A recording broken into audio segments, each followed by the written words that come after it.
Hey, what is going on everybody, and welcome to Fantasia. For today, we're going to be jumping into another session of Epic 7 now today. Got another balance adjustment preview for you guys. That's right, this time around we're going to be covering this balance patch that is going to be releasing essentially right before the Epic 7 World Championship. So jumping into this, there's actually three things you're going to want to kind of keep in the back of your mind as we go through and analyze each of these individual adjustments, okay? The first is that one, the Epic 7 World Championship is coming up. In fact, when you're seeing this video, I will be live streaming coverage of the Epic 7 World Championship qualifiers. So that's going to be amazing and a ton of fun, so I hope you guys join me for that.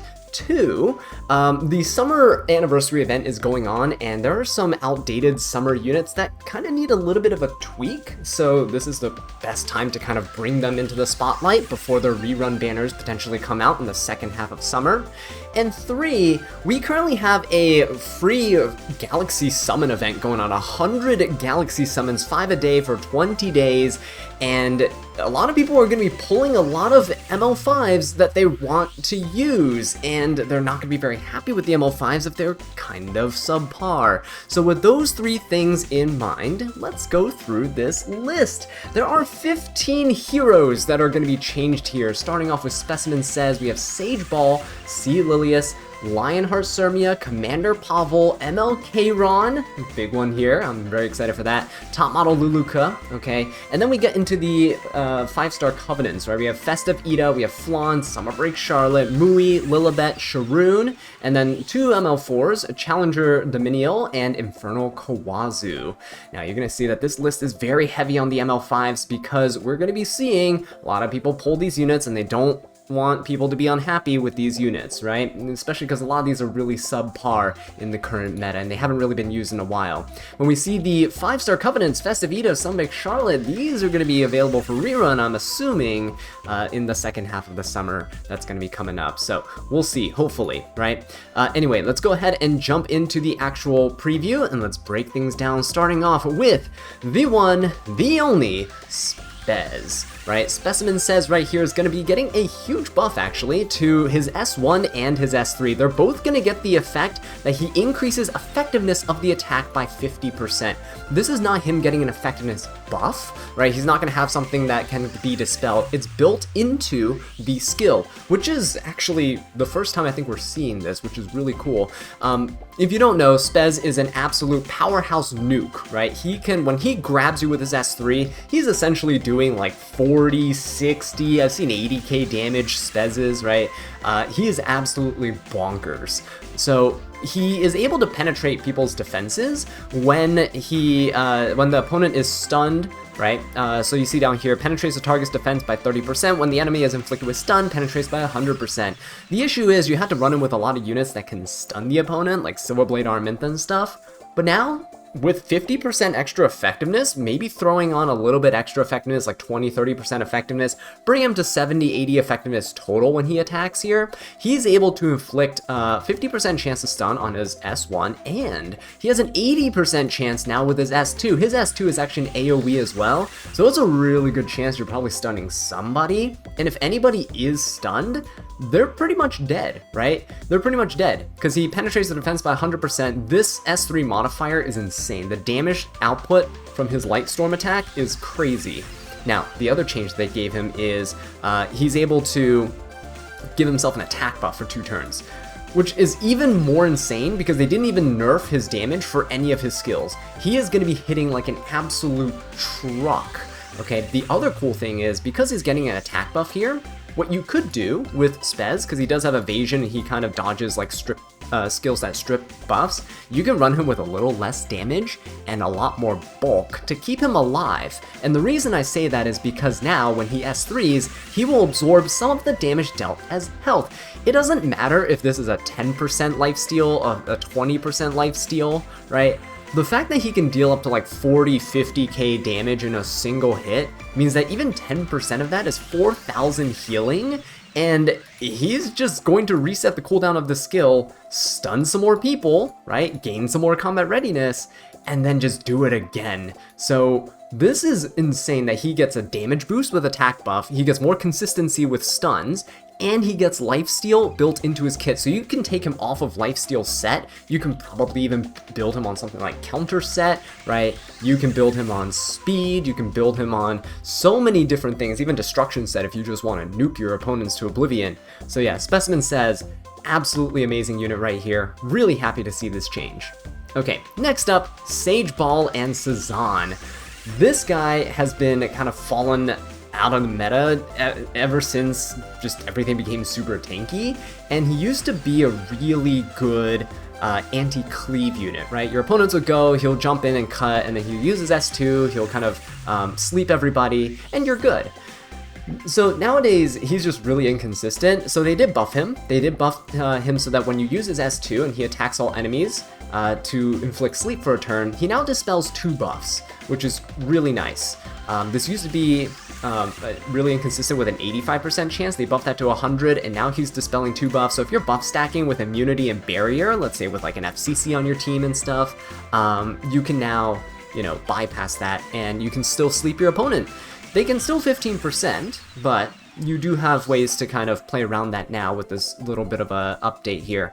So the first thing is they changed the soul burn. Instead of decreasing all skill cooldowns by 2 turns, now he just grants an extra turn with his soul burn. So you can S2, right, clap, clap, AoE sleep everybody, dispel 2 buffs, and then you can take an extra turn, and you can potentially nuke your opponent right out the gate, because as Eye of Death is S3, now when he attacks the enemy, when the enemy is defeated, right, he extends the debuff durations of all remaining enemies by 1 turn.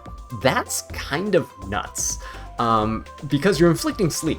Keep this in mind, you're inflicting sleep on everybody. You can extend the duration of sleep and stun. This will do that. So now your opponents sleep for 2 turns if you nuke somebody, right? So if you're going up against the cleave team or whatever, you can instantly win with Sage Baal with just this 1 skill, right? The other thing is he will penetrate the target's defense. Okay, can't trigger crit or heavy blow. That's normal from this the previous skill.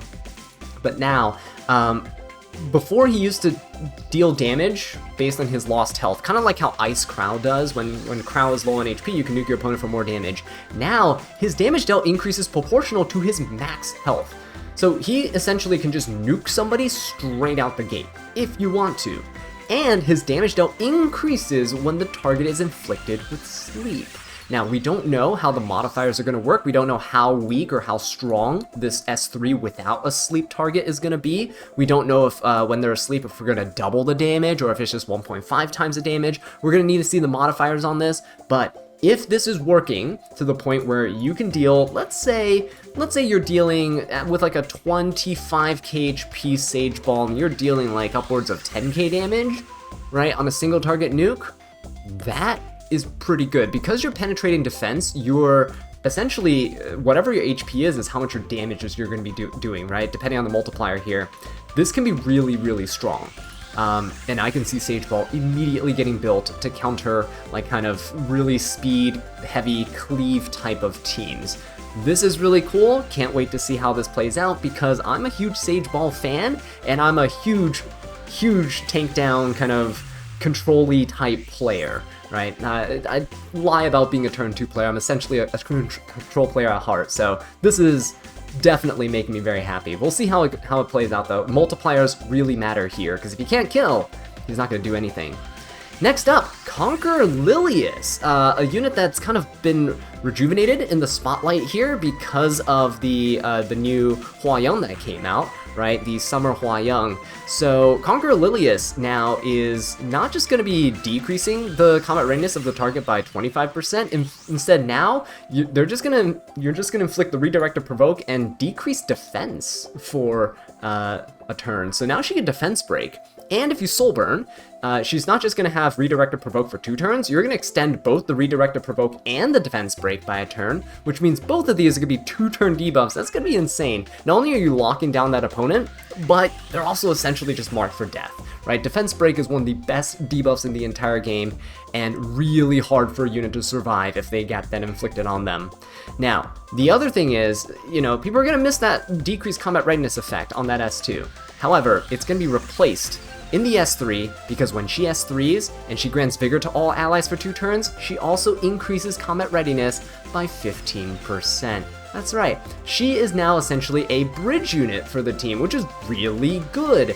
If you think about ML5, right, ML5 when she takes an S3 and then she S1, she takes 2 turns, her passive pushes up your team by 20%. If you see that 20% boost and how impactful it is during a match, then you'll see how impactful gaining 15% combat readiness is for, you know, bridging your other DPS units up. So not only are you getting the attack and defense buff to everyone, you're pushing them up, and your DPSs are going to hit that much harder while being a bit more resilient. Kinda cool, love to see it. The real thing that's holding Conqueror Lilias back is her base speed is lower than some other openers and such. But it doesn't mean you can't build her fast. I had like a 306C Conqueror Lilias that we used when we tested Hua Young, and she worked pretty well. This is just going to make her a bit better and help her synergize with more units. So that's really cool to see. Really like it. But let me know, if you guys are more aggressive players, let me know what you think about this. Even as a slower player, by using Conqueror Lilias, the fact that she has a defense break now in her kit is really, really good. I know I'm definitely going to be missing this combat readiness pushback. The 25% pushback is really nice for locking down an opponent on the other side, but you know, usually the redirect provoke is typically enough to prevent them from doing the skill that you want them to do, okay? So I guess it's not that big of a loss. So let me know what you guys think. I'm kind of divided on this, but I think overall it's a good improvement. Next up, Lionheart Cermia. I've actually been kind of trying to use her lately here and there, but she got a really small tweak. And, I mean, I shouldn't really say small tweak here, it's actually a pretty big tweak. It's only one skill that's being changed though. So, she'll grant that increased defense, she's still getting that, but instead of gaining the effect resist buff, right, to herself, she is now going to gain immunity. And instead of these buffs for lasting for 2 turns, it's going to last for 3 turns. And instead of gaining 20% combat readiness, that's right guys, 50% combat readiness. If you're seeing a pattern with all these buffs today, it is that combat readiness is gonna be the theme. You're gonna be looping, you're gonna be pushing people back, you're gonna be pushing yourself up. That is the theme of today's update. Now, with the combat readiness increased by 50%, this is kind of nuts because if you're running her on Durandal like I am, if she gets hit by an attack and an extra attack and she gets that 50% combat readiness, you're essentially going from nothing, no combat readiness, to I'm taking the turn and nuking your entire team. The other thing is, the increased effect resistance was kind of cool for people who built her with a little bit of effect resist, but immunity is just so much better because you can't get stunned and follow up attacked with other things to like essentially control you. This seems minor, you'd be like, oh, but immunity can get stripped. But if you think about the units who grant themselves immunity after, you know, getting an extra skill off, those units actually don't get their immunity buff stripped very often. It's like, you think of like Inferno Khawazu, for example, that does this back in the day. It was like his go-to EE because you just can't control him, he's gonna nuke you. Same thing with Lionheart Cermia here. And the fact that it's 3 turns means that those units that decrease your buff durations by 2 turns can't strip this immunity buff either. So it's really strong. I think this is gonna make Lionheart Cermia a lot harder to control, especially by units that could typically usually just strip a bunch of buffs and control her anyway with high effectiveness. So this is a great change, I'm looking forward to it. I love Lionheart Cermia. Now, the other thing is, Lionheart Cermia is getting a constellation change. Because she is no longer relying on this effect resistance, her old constellation, I believe, gave her 30% effect resistance, right? So I'm gonna go ahead and pull up the game here and we'll check out her current constellation. And what she has is a bunch of effect resistance that won't really do anything. Typically, she's at base 30% combat resistance here. If we take a look, this is my Lionheart Cermia, by the way. Currently running her on Durandal, so 16% combat readiness, plus the 50%, that's 66% combat readiness. Insane amount of push. So, Lionheart Cermia, you can see 30% effect resistance. She's on the Pisces sign, okay? The main thing here is that she's going to be changed to an Aries sign. Aries warriors are actually kind of cool. So, if we go to an Aries warrior like Abigail, for example, you can actually build them pretty bulky, pretty nice. I'm actually just going to go ahead and switch all of my Lionheart Cermia's gears over to Abigail so you guys can see a preview of what she'll look like afterwards. Okay, so here we go with my Abigail, kind of geared in Lionheart Cermia's pieces, right? Now, the thing to note is that my Lionheart Cermia is triple S, so she will get 17% extra crit chance. So the crit chance here on Lionheart will be maxed out. The thing to note is that you do lose a little bit of defense. I lost about 80 defense points here, and you do gain about 1,400 HP, 1,300 HP. And I also gained an extra 5 speed. So some extra speed, some extra HP, kind of nice. You do lose a little bit of defense, but in exchange for that, you do, I think, get a little bit of attack, like 20 points of attack, and everything else pretty much stays the same, right? So a little bit less defense, more health, speed, and attack. Not bad overall as a change. I might need to tweak some pieces here and there. I do like her sitting around 2,000 defense because she is a defense scaler. But yeah, overall, the bulk increase is going to be well worth losing that 30% effect resistance. Okay, so we're going to jump back here to the balance patch notes, and that's it for Lionheart Cermia. I'm really hoping that this will help her out a ton, because I really like using her, and I love punishing my opponents with the extra combat readiness that we get. Next up, in terms of combat readiness, remember the theme of this video? That's right, Commander Pavel. Also a really strong DPS unit, usually used in aggressive cleave type of teams. Now, the main change here is that he is not increasing his combat readiness by 50%, he's going to be increasing it by 100%. That's right. So, at the start of the battle, if you forget what he kind of does, he starts with 60 fighting spirit. After an ally, except for the caster, makes a crit, you gain 20 fighting spirit, and when your fighting spirit is full, you activate Begone. Begone consumes all your fighting spirit and grants increased attack to the caster for 2 turns, and then you attack all enemies, right? Then you increase your combat readiness by 100%. They're also increasing this damage dealt. So essentially, he's going to push himself up, he's going to deal a lot of damage to the opponent, and then you're going to just S3, where you attack the enemy, and you ignore damage share, and if your attack is greater than the target's attack, you penetrate defense up to 70%. They're increasing the damage dealt, and they're increasing the amount of soul burn damage that's dealt as well. So they really want to make sure that you have options when you're cleaving. ML Ludwig essentially replaced Commander Pavel when he came out, then ML Ludwig kind of fell off as well, because now we have Belia, now we have ML Arya, kind of sitting around preventing soul burns. He was really overly reliant on soul burns there. Commander Pavel, not as much, you could do a lot of damage. ML Teu also came out to be a really strong powerhouse unit to kind of slap your opponent for a ton of damage, so that is also really cool. But now Commander Pavel's gonna kind of be like a budget version of ML Teu in a sense. You're gaining the combat readiness, which is really nice. The thing about the 100% increase is you can play him slower, or you can play him at the same speed you normally do, but you don't have to worry about Fire Politis or Abyssal Euphine, which is really nice. So yeah, not much more to say about Commander Pavel. I think overall the changes are going to be pretty nice. I do have a copy of him, and I've never been able to use him before, so hopefully, because I got him way too late past his prime in the meta, so hopefully now I'll get a chance to actually utilize a DPS that can bridge themselves, because I kind of lack those entirely on my account. Okay, moving on, we have Twisted Eidolon Kayron. If you guys been watching recent videos, or if you just missed out on yesterday's upload, definitely go check it out after this one if you want to see some Kayron action. Now, this Kayron buff is gonna be super nice because it fixes a lot of his matchups that he had problems with before, okay? Starting off with his S1. When he attacks the enemy, he will now inflict up to 10% injuries before he grants himself the barrier and all that good stuff, right?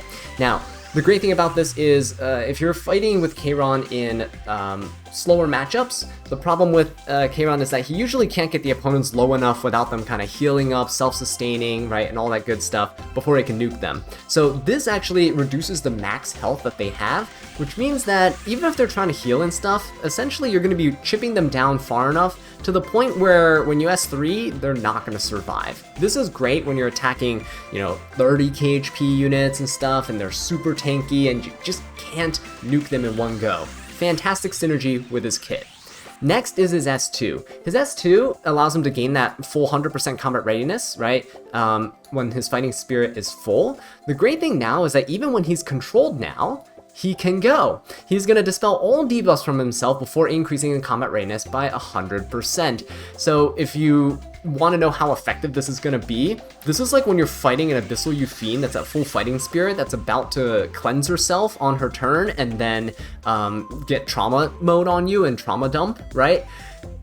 You're essentially screwed. This is a absolute death sentence. You cannot stop this from happening unless you seal the Kayron. So this is gonna be amazing, and it again fixes so much of his issues where you had to rely on super high resistance. You know, if you get stunned and stuff, you jump up in combat readiness, you lose your turn, and you're back at the back. You're probably at 0 speed. It's gonna take forever to take the turn again. It's gonna suck, right? This fixes everything. The last thing that we need is for Kayron to work against evasion units. Before, he needed a successful attack to inflict that additional damage. Now, his additional damage will inflict regardless of whether the attack hits. This was the main problem with Kayron, because all your opponent had to do was put an Afternoon Soak Flan on their team. You can't counter Afternoon Soak Flan's S1, right? You can't do anything about Afternoon Soak Flan when she dodges and doesn't take the damage. You can't do anything about New Kid Aiden or any other evasion units that are out there. Kayron just had terrible matchups against evasion units. They can nuke them down. They're really high damage, high burst potential units. This fixes everything. And the other thing that they actually did, which was really nice, is that when this skill is not on cooldown, instead of reducing the amount of damage taken from critical hits, you now grant a 30% flat damage reduction just from all sources. If you want to know how effective this is, just look no further than DJB, who has this effect, and he is extremely hard to kill. Extremely hard to kill, especially, like, even when mine has only like 1300 defense and 15k HP, extremely hard to kill. The opponents can dump like 2 or 3 S3s into him with like DPS units and still not take him down. That's how resilient he is, and Kayron is usually built pretty bulky, even more bulky than DJB. So this will make his staying power on the field incredibly high, and I cannot wait to use him. Cannot wait to use him after these buffs go live, so that is awesome. Yeah, Kayron, huge fan of this. I think it's gonna definitely fix a lot of his issues, and boy oh boy, I'm so excited, especially now that I'm using him so much more in RTA. Alright, next up, top model Luluca. Not much to talk about here, but we'll still go over it. She now has a 40% chance to attack with the same skill regardless of if it's her turn or not. So if you dual attack with her, right, you have a lot of units that dual attack with the highest attack unit on your team now. So this is a great way to up your DPS potential, 40% potential increase in DPS output if you use top model Luluca on your side, which is really cool. And the other thing is, when you use your S3, when your caster's speed is at least twice that of the target, penetrates the target's defense by 50%. Top model Luluca's S3, when she's soul burned, is absolutely insane. The amount of damage that she outputs with that is already crazy. The fact that you can now penetrate defense by 50% with her essentially allows her to wipe the floor with any tank unit that's on your opponent's side. This is incredibly powerful. It seems like a small change, really powerful. Now, top model Luluca, you gotta build her fast, right?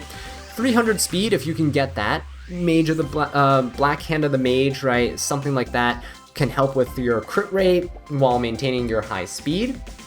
If you have 300 speed, let's say, you can be nuking these 150 speed units and stuff, the really tanky units, and be doing a ton of damage. Now, do keep in mind that if your opponent's running like 170, 180 speed units that are also really bulky, you're not really going to get the benefit from top model Luluca, right? You need to be at least double that of the target's speed.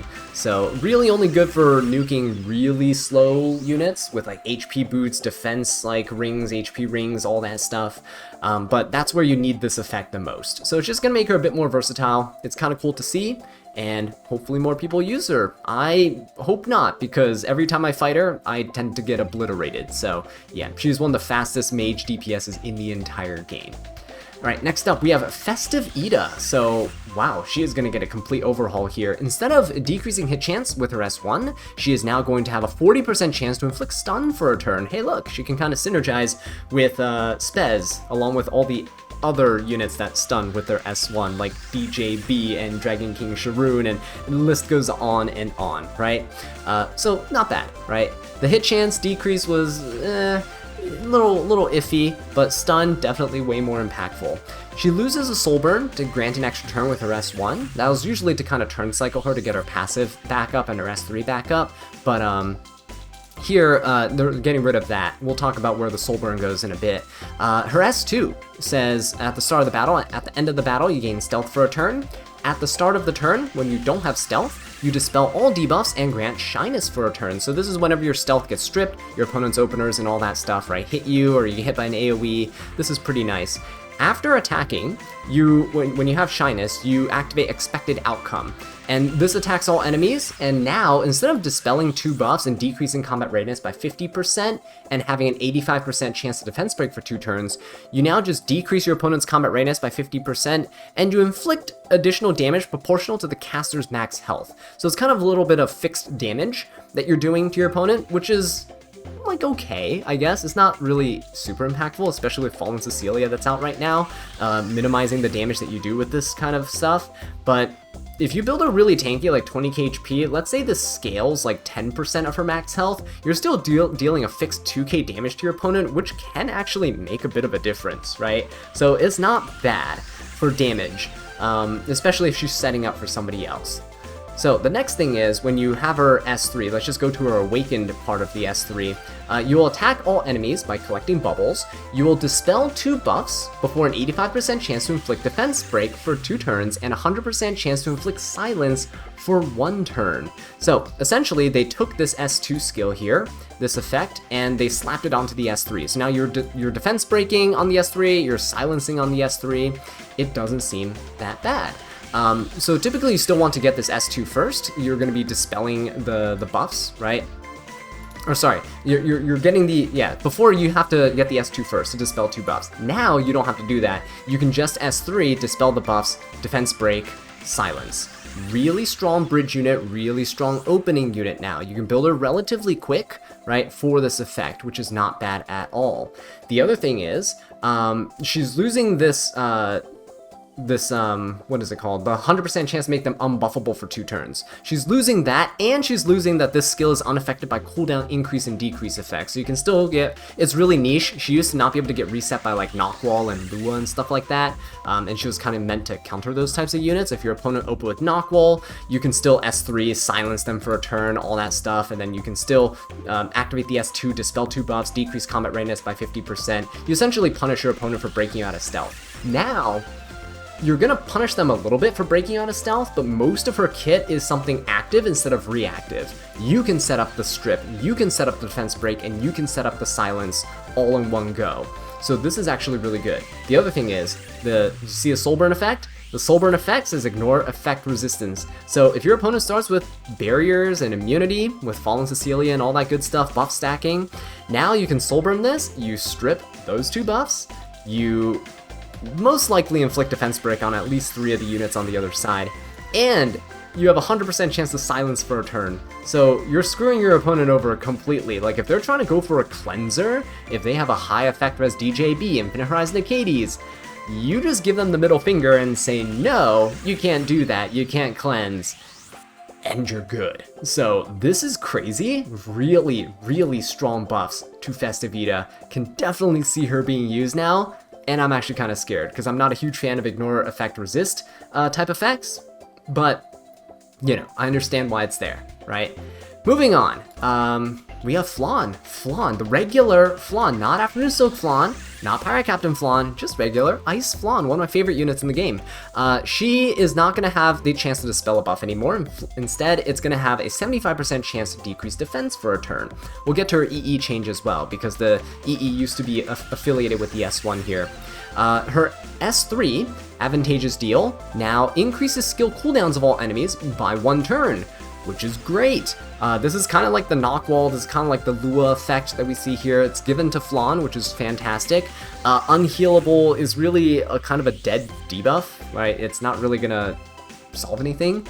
Most units that you're probably attacking into and stuff are gonna cleanse the unhealable before they even try to heal anyway. So yeah, getting rid of the unhealable is nice. Getting that skill cooldown increase is really good. Keep in mind that, so the cooldown's also reduced by a turn. I don't recall exactly what her soul burn effect was. Let me go ahead and check that real quick for you guys. If it is ignore resistance, which I believe no, it is not. It's grant an extra turn, so it's fine. The 20 souls on her S3 grants an extra turn, so you would essentially S3, decrease defense on the opponents, decrease their combat readiness, increase their skill cooldowns, take an extra turn, you can S2 and push up your units, and then kind of go from there. The increased skill cooldown is just kind of nice here because if you don't get to finish off your opponent in one go, or if you're really mainly doing like a single target DPS type thing, your opponent can't mount a counterattack when it's their turn. So if you reset like and you're typically building Flan with 200, 250 effectiveness anyway, when you do that, you can probably reset even high effector as cleansers like DJB and Infinite Horizon Acades. So when you do that, they can't mount a comeback, you can keep snowballing your advantage and keep taking turns. Kind of cool change. Not really sure if this is really going to see her played more in the meta. I just like the change overall. I think it's an improvement from her previous kit. Is it enough for her to show up? Not sure. Defense breaks you see are on everything now, which is crazy, but it's much needed because we have a very tanky meta right now. The other thing is the exclusive equipment change here. Instead of a extra 25% chance to dispel on the S1, now you have an extra 10% chance to defense break on the S1, bringing the total up to 85%, which makes it very consistent, bar 15%, because Smilegate loves 15%. Okay, Summer Break Charlotte, another really big one here. So this change is actually kind of nice because Summer Break Charlotte never really had her time to shine, right? She had a 60% chance to decrease defense for a turn when you attacked with your S1, but now she has a 75% chance to do so, which makes it more consistent. Again, very tanky meta. If you can inflict decreased defense, you're going to be kind of good to go. The main thing is you're not decreasing defense of any units that are really resistant to stuff, so high resist units are still safe here. This is really just going after DPSs, right? The other thing is when you use a dual attack, this becomes an attack that's AoE, so it's an AoE defense break, essentially.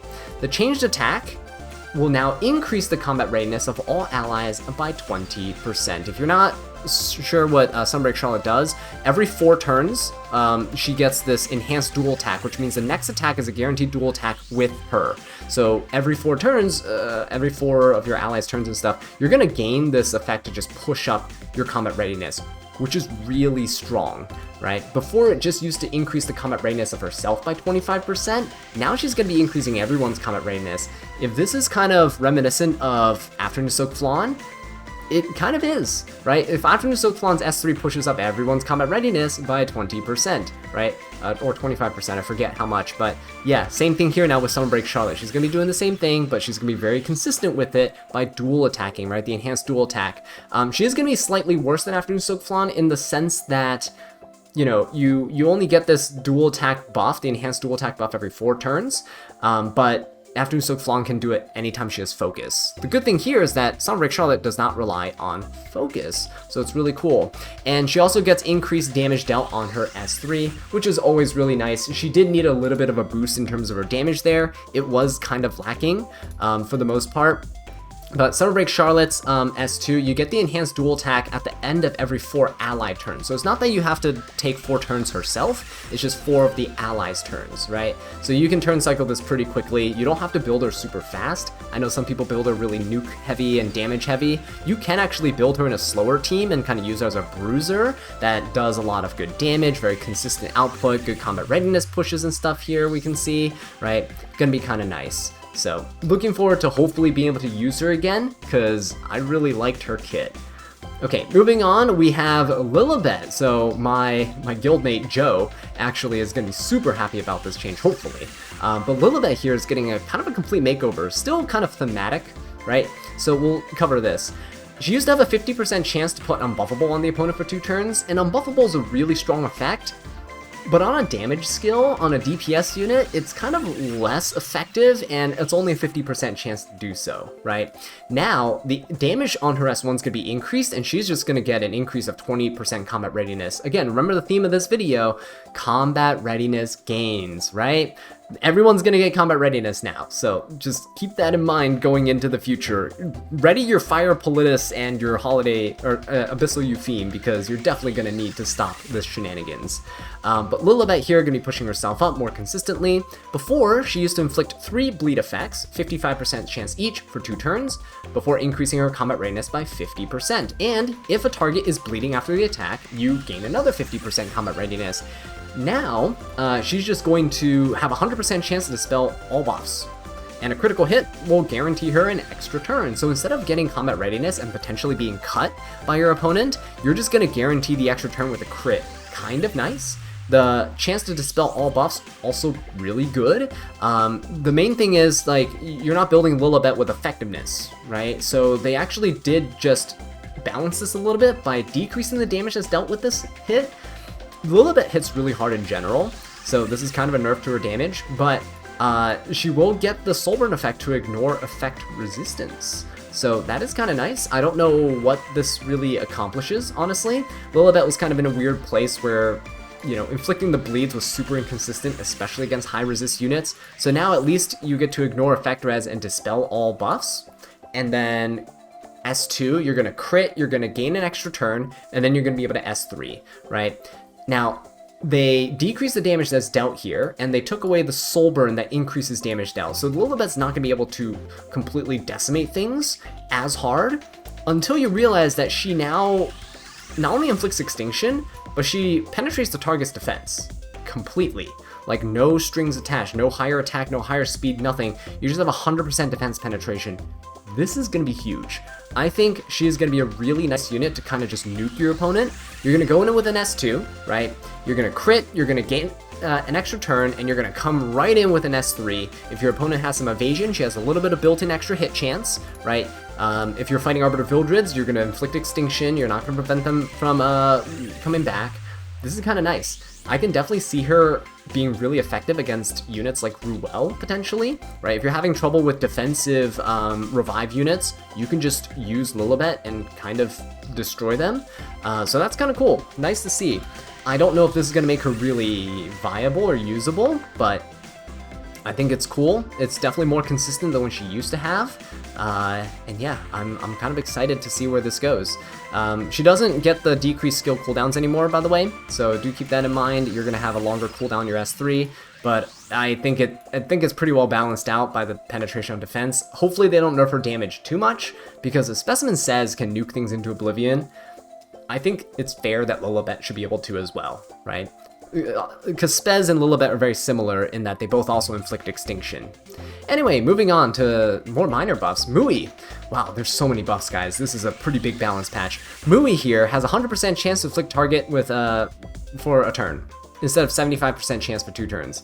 More consistent, cool, doesn't make a big difference. Punishment now increases damage dealt, which doesn't really do anything, to be honest. No one's really, you know, missing kills with Mui in RTA or anything, especially because no one used Mui ever. But then you also see that she used to increase combat readiness by 25% per crit with her S3. Now she increases combat readiness by 30% per crit with her S3. So yeah, still not really sure what this accomplishes. I guess you would open up with an S3, you dispel 2 buffs from your opponent, right? It's an AoE, and then you will grant attack buff to everyone for 3 turns, and then you'll increase your combat readiness, so you lap. The 25% chance just kind of, I guess, guarantees that you don't get cut by Bossarunkas or Empyrean Ilonovs or stuff like that. I guess things that gain combat readiness against you when they're hit. So that's kind of nice in a sense.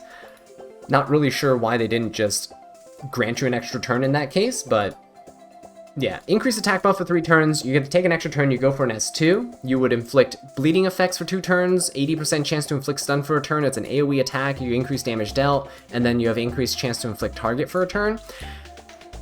I'm not sure Mui's ever going to see use. The main thing with target debuff is that, yes, it increases damage dealt against the target, but it also increases hit chance against the target. The problem is, you have to hit your opponent to land this target debuff, and if they're an evasion unit, you're probably not hitting them anyway, so you're not going to get the target debuff to really benefit the extra hit. And if they really just wanted you to deal more damage, they should have just made this a defense break instead. I don't know. Anyway, Mui. Not really gonna see any use, I'm sure of it. Even their explanation here is very lackluster for the changes they did. But one thing that's not very lackluster is Sharun's change. You guys know I'm a huge fan of Sharun because she is a really great control unit. Now, instead of a 75% chance to inflict venom for a turn, she now has a 100% chance to do so, and instead of soul burning to increase the effect chance to 100% and inflict venom for 2 turns instead, now your soul burn ignores effect resistance. It only takes 10 souls, which is really nice. This is really good because when you inflict the venom, you can increase their skill cooldowns by a turn. So what happens is you're essentially guaranteeing that you can lock down your opponent turn after turn after turn by ignoring resistance. I've lost so many games with Sharun just because she would miss the 75% chance to inflict the venom, which means she does not get to decrease the skill cooldowns, right? So the opponent's able to use their skills again and then it's over. This is really good. Sharun's passive and everything related to her kit is increased combat readiness. So instead of getting a 20% increase, right, 5% chance to get a 20% increase in combat readiness, now it's a 25% chance, or 25% boost to combat readiness. You still have a 5% chance for every buff on the opponent's side, but, you know, if your opponent's starting off with immunities and barriers and all this stuff, you have a really good chance of just cutting. And especially if your opponent's buffing with like Vigor buff, Rage buff, and all that stuff, really good chance that Sharun's going to gain some combat readiness and take the turn. The 5%, not really a huge bonus, but the great thing is, she, instead of giving a random buff to your highest attack unit, she will now grant the barrier still, but she will also increase the highest attack unit's combat readiness by an additional 25%. This synergizes with her artifact. Her artifact is Sacred Tree Branch. It's really good. When she attacks, it increases her combat readiness and the combat readiness of the unit with the highest attack on your team. So this will just kind of push them up really high, right? So essentially you want Sharun to cut, she's going to take the turn, she's going to probably use her S3. When she S3s, you're inflicting 2 venom effects for 2 turns now instead of 1, which is wonderful. And you're going to be increasing combat readiness of yourself by 50%. So you're going to S3, you're going to push up your highest attack unit by 25%, and you're going to be good to go. You're going to be lapping your opponent with the 50% combat readiness gain. Your DPS is probably taking the turn next, and if your DPS is someone that can also push up your combat readiness, right, you're just going to loop your opponent back with Sharun, then you can inflict skill increase on your opponent. It's going to be kind of nice.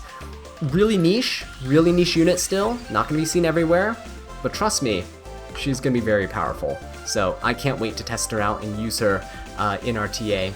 And the last couple of changes, we have Cdom. Cdom is kind of nice to see a change for, but it's kind of sad to see it's not much of a change. The main change is through the EEs. Now, her supercharge effect is her S3. She grants critical hit chance to all allies for 3 turns and increases combat readiness by 20%. Now it's going to be buffed to 25%. Not really sure why they really love this 5% increase here, but so be it. Why not 30%, right?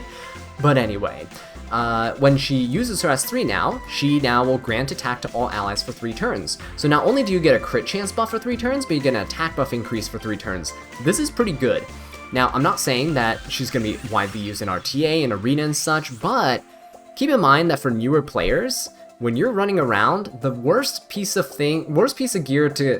stat to gear is critical hit chance on your DPSs. Super hard to get it maxed out while keeping damage high. Challenger Dominiel is going to ease that for newer players.